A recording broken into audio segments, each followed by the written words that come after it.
ನಮ್ಮ college ಹಾಸ್ಟೆಲಲ್ಲಿ friends meet ಮಾಡೋಕೆ ಹೋದಾಗ ಅಲ್ಲೂ ಕೂಡ ಅವರಿಂದ ಬರೆದಿರ್ತಿದ್ರು, life is a music, sing it ಅಂತ ಒಬ್ಬ ಬರೆಯೋನು. Life is a game, play it ಅಂತ ಇನ್ನೊಬ್ಬ ಬರೆದಿರೋನು. ಇನ್ನು ಯಾರು ತಮ್ಮ ತೋಚಿದ್ದನ್ನ ಲೈಫ್ಗೆ ಒಂದು ಡೆಫಿನೇಷನ್ ಕೊಡು. Life is a period between birth and death, ಇದಂತ ಅರ್ಥವಿಲ್ಲದಂತ definition. That is existence, that is not life. ವಿವೇಕಾನಂದರ ಏನು ಡೆಫಿನೇಷನ್ ಕೊಡ್ತಾರೆ, ವಾಟ್ ಈಸ್ ಲೈಫ್? ನಾವೆಲ್ಲ ಯಾಕೆ ವಿವೇಕಾನಂದರ ಚಿಂತನೆ ನಾವು ಓದಬೇಕು? ಪ್ರಪಂಚದಲ್ಲಿ ಯಾವ ಮನುಷ್ಯನೂ ಇಂಥ ಡೆಫಿನೇಷನ್ ಕೊಟ್ಟಿಲ್ಲ ಲೈಫ್ ಅಂದರೆ ಏನು. This is exactly precisely the uniqueness of the great Swami Vivekananda.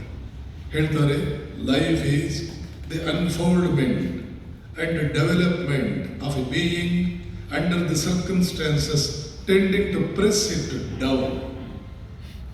ಮನುಷ್ಯನಾದವನು ತನ್ನ ಒಳಗಡೆ ಮಲಗಿರ್ತಕ್ಕಂತಹ ಸೂಕ್ತ ಚೇತನಗಳನ್ನು ಆಚೆಗೆ ತೆಗೆಯಬೇಕು ಅನ್ನುವಂತಹ ಪ್ರಕ್ರಿಯೆಯಲ್ಲಿ ತೊಡಗಿಕೊಂಡಾಗ, ಅರ್ಥಾತ್ ನಾನು ದೊಡ್ಡವನಾಗಬೇಕು, ದೊಡ್ಡ ಉದಾಹರಣೆಯಾಗಬೇಕು, ನನ್ನದೇ ಒಂದು ದೊಡ್ಡ ಉದಾಹರಣೆಯಾಗಬೇಕು, ಮಹತ್ತರವಾದ ಸಾಧನೆಯಾಗಬೇಕು, ಇತಿಹಾಸದ ಪುಟಗಳಲ್ಲಿ ನನ್ನ ಹೆಸರು ಸೇರಬೇಕು, ಅಂಥದ್ದೇನಾದರೂ ಮಾಡಬೇಕು ಅನ್ನುವ ಆಸೆ ಮೊದಲು ಇಟ್ಟುಕೊಂಡ್ರೆ, ಅವನಲ್ಲಿ ಆ ಆಸೆ ಇದ್ದರೆ, ಆ ಆಸೆಯನ್ನು ನೆರವೇರಿಸಿಕೊಳ್ಳುವ ಕಾಲದಲ್ಲಿ ಪರಿಸ್ಥಿತಿಗಳು ಅವನ ಪ್ರತಿ ಹೆಜ್ಜೆಗೂ ತುಳಿದು ಅವನನ್ನು ಮಣ್ಣು ಮಾಡಿಬಿಡೋಣ ಅನ್ನುವಂತಹ ಕ್ಲಿಷ್ಟಕರ ಪರಿಸ್ಥಿತಿಗಳು ಹೆಜ್ಜೆ ಹೆಜ್ಜೆಗೂ ಬರ್ತಾ ಇದ್ದಾಗಲೂ ಧೃತಿಗೆಡದೆ ಯಾರು ತಮ್ಮ ಆಂತರ್ಯದಲ್ಲಿರತಕ್ಕಂಥ ಚೈತನ್ಯ ಮತ್ತು ಎಲ್ಲ ರೀತಿಯ ಅಭಿವೃದ್ಧಿ, ಚೈತನ್ಯದ ವ್ಯಕ್ತತೆ ಮತ್ತು ಅಭಿವೃದ್ಧಿ, ಬೆಳವಣಿಗೆ ಇದನ್ನು ಸಾಧಿಸ್ತಾರಲ್ಲ,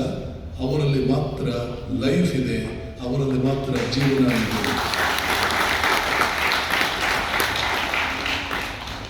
life is the unfoldment and development of a being, mainly human being. Unfoldment and development of a human being. Under what circumstances? Under the circumstances tending to press it down.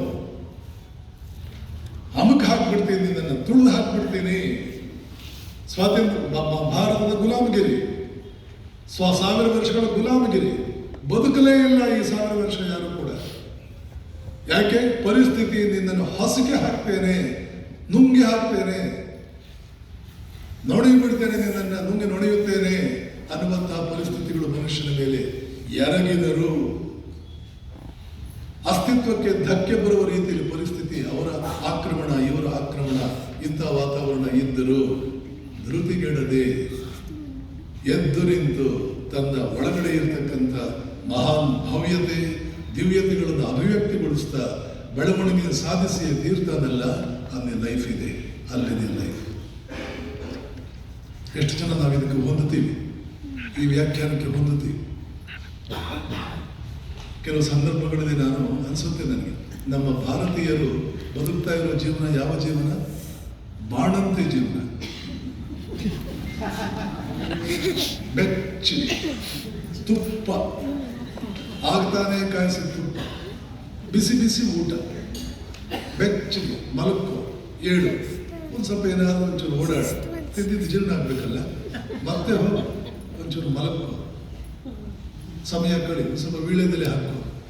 ಯಾರಾದರೂ ಬಂದೇನೋ ಮಾತನಾಡಿಸಿದ್ರೆ ಏನಾದರೂ ಗಿಳಿ ಮಾತುಗಳು, ಕಾಗಕ್ಕನ ಮಾತುಗಳು, ಗುಬ್ಬಕ್ಕನ ಮಾತುಗಳು, ಒಂದೆರಡು ವಾಕ್ಯ ಮಾತಾಡಿ, ಒಂದು ದಿನ ಕಳೆಯಿತು.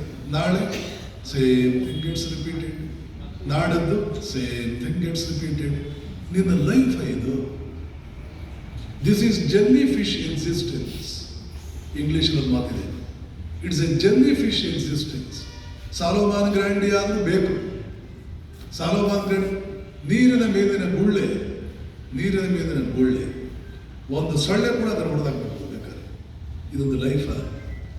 ಉಪನಿಷತ್ ತುಂಬ ಇದೆ ಇರುವುದು, ಮಹಾಭಾರತ ತುಂಬ ಇದೆ ಇರುವುದು. ವಜ್ರಾದ ಕಟ್ಟು ಹೋರಾಡಿ ಕಬ್ಬಿಣದ ಮಾಂಸಖಂಡಗಳಾಗಬೇಕು ನಮ್ಮದು, ಉಕ್ಕಿನ ನರಮಂಡಲ ಆಗಬೇಕು, ವಿದ್ಯುತ್ ಶಕ್ತಿ ಅಂತ ಇಚ್ಛಾಶಕ್ತಿ ಆಗಬೇಕು. ಅಂಜೋದೇ ಇಲ್ಲ, ಅಂಜಿಕೆ ಇಲ್ಲ, ಅಳುಕೋದೇ ಇಲ್ಲ ಯಾವುದಕ್ಕೂ, ಬಗ್ಗೋದೇ ಇಲ್ಲ ಯಾವುದಕ್ಕೂ, ಸೋಲೊಪ್ಪಿಕೊಳ್ಳೋದೇ ಇಲ್ಲ ಯಾವುದಕ್ಕೂ. ಯಾವಾಗಲೂ ಗುರಿ ಮುಟ್ಟುವವರಿಗೆ ನಿಲ್ಲದಿರು. ಮೃತ್ಯುವೇ ಎದುರುಗಡೆ ಬಂದರೂ ಕೂಡ ಮೃತ್ಯುವನ್ನು ಎದುರಿಸು, ಸ್ವಾಗತಿಸು, ಕೈ ಕುಲುಕು. ಮೃತ್ಯುವಿಗೆ ಹೆದರಬೇಡ. ಮೃತ್ಯುವಿನ ಮೀಸೆ ಹಿಡಿದು ಆಟ ಆಡು.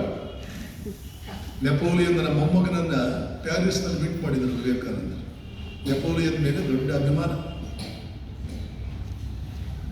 ಹಡಗು ನೆಪೋಲಿಯನ್ ಹುಟ್ಟಿದಂತ ದ್ವೀಪದ ಪಕ್ಕದಲ್ಲಿ ಬರ್ತಾ ಇತ್ತು. ಕ್ಯಾಪ್ಟನ್ ಡಿಕ್ಲೇರ್ ಮಾಡ್ತಾರೆ, we are passing by the island where the great Napoleon was born. Corsica, Sicily ಅಥವಾ ಕಾರ್ಸಿಕಾ ಐಲ್ಯಾಂಡ್. ಯಾವಾಗ ಅನೌನ್ಸ್ಮೆಂಟ್ ಬಂತು, ಏನೋ ಮಾತಾಡ್ತಾ ಇದ್ದು ಅಥವಾ ಏನೋ ಓದ್ತಾ ಇದ್ದು ಇದನ್ನು ವಿವೇಕಾನಂದರು ಕುಳಿತ ಜಾಗದಲ್ಲಿ ಎದ್ದು ನಿಂತು ಹಡಗಿನಲ್ಲಿ ಆ ಕಾರ್ಸಿಕಾ ಕಡೆಗೆ ಕೈ ಜೋಡಿಸಿ ನಮಸ್ಕಾರ ಮಾಡ್ತಾರೆ. ಓ ಮಹಾದ್ವೀಪವೇ, ಎಂಥ ಮಹಾತ್ಮನಿಗೆ ಜನ್ಮ ಕೊಟ್ಟಿದ್ದೀನಿ. ಯಾಕೆ? ಸೋಲ್ಜರ್ ಆಗಿದ್ದವನ ಚಕ್ರವರ್ತಿ ಆದಂತಹ ಧೀರ, ಮಹಾನ್ ಧೀರ. ಕೊನೆ ಯುದ್ಧದಲ್ಲಿ ಸೋಲೋದು ಇದ್ದೇ ಇರುತ್ತೆ ಯಾರ ಜೊತೆ, ಎಲ್ಲ ಕಡೆ ಯಾರು ಏನು ಗೆಲ್ಲಲ್ಲ. ಆದರೆ ಬದುಕಿದ ರೀತಿ ಕೊನೆಯ ದಿನ ಹೇಗಿತ್ತು ಅನ್ನೋದು ನೋಡಬೇಡಿ, ಹುಟ್ಟಿದಾಗ ಹೇಗೆ ಹುಟ್ಟಿದ ಅಂತ ನೋಡಬೇಡಿ. ಇವೆರಡನ್ನೂ ಪಕ್ಕಕ್ಕಿಡಿ. ಬದುಕಿದ ರೀತಿ ಮಹಾಭಿಮಾನಿ. ನೆಪೋಲಿಯನ್ನ ಮೊಮ್ಮಗನಲ್ಲಿ ಭೇಟಿ ಬಹಳ ಖುಷಿಪಟ್ಟು, ಬಾ ಇಂಡಿಯಾಗೆ ನನ್ನ ಜೊತೆ ಬಾ ಅಂತ ಕರೆದ್ರು. ಅವನಿಗೂ ಖುಷಿ ಆಯಿತು. ಇಷ್ಟೊಂದು ಗ್ರೇಟ್ ಮ್ಯಾನ್, ನಮ್ಮ ತಾತನನ್ನ ಇಷ್ಟೊಂದು ಮೆಚ್ಕೊಂಡಿದ್ದಾರಲ್ಲ. ಅವನು ಹೇಳ್ದ, ನಾನು ಇಂಡಿಯಾಗೆ ಬರ್ತೇನೆ, ಅದರಿಂದ ನನಗಾಗೋ ಪ್ರಯೋಜನ ಏನು? ಸ್ವಾಮೀಜಿ ಹೇಳ್ತಾರೆ, ನಾಳೆ ಮೃತ್ಯು ನಿನ್ನ ಹತ್ರ ಬರುತ್ತಲ್ಲ, ಆವಾಗ ಅದರ ಮೀಸೆ ಹಿಡಿದು ಅದ್ರ ಜೊತೆ ಆಟ ಆಡೋದು ಹೇಗೆ ಅಂತ ನಿಮ್ಗೆ ಹೇಳ್ಕೊಡ್ತೀನಿ ಬಾ. ಇದು ಭಾರತೀಯ, ದಿಸ್ ಇಸ್ ಇಂಡಿಯನ್. ಯಾವ ಗಂಡು ಗೆದ್ದಿದ್ದಾನೆ ಮೃತ್ಯುವನ್ನ? ಅಲೆಕ್ಸಾಂಡರ್ ಗೆದ್ದಿದ್ದಾನ? ಚಂಗೇಜ್ ಖಾನ್ ಗೆದ್ದಿದ್ದಾನ?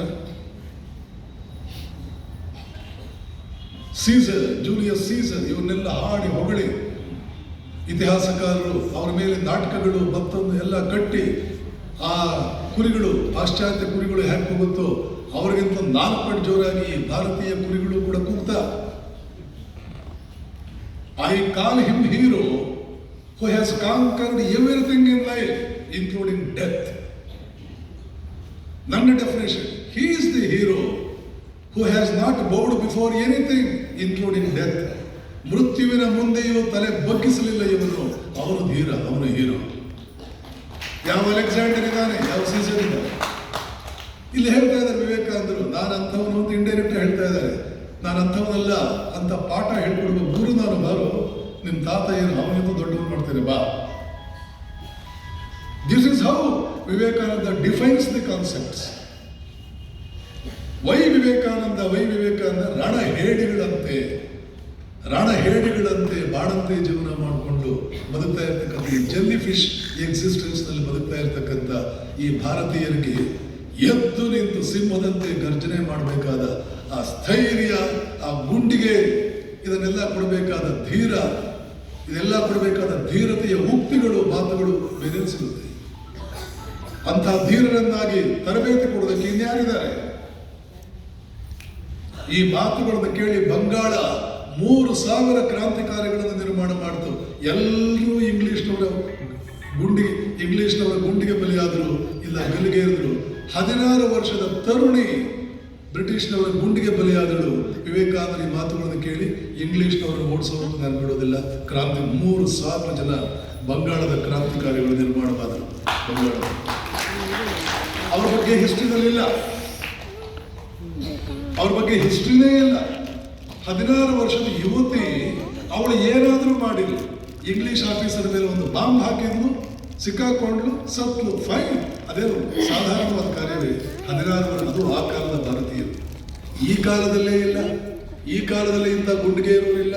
ಆ ಕಾಲದ ಭಾರತೀಯ ಸಂಪ್ರದಾಯಸ್ಥ ಮನೆತನದ ಸ್ತ್ರೀಯರು, ಹೆಣ್ಣು ಮಕ್ಕಳು ಈ ಮಟ್ಟಕ್ಕೆ ಧೈರ್ಯದಿಂದ ಬೀದಿಗೆ ನುಗ್ಗೋದು ಅದೇನು ಸಣ್ಣ ಸಾಧನೆಯೇ, ಸಣ್ಣ ಪರಿವರ್ತನೆಯೇ?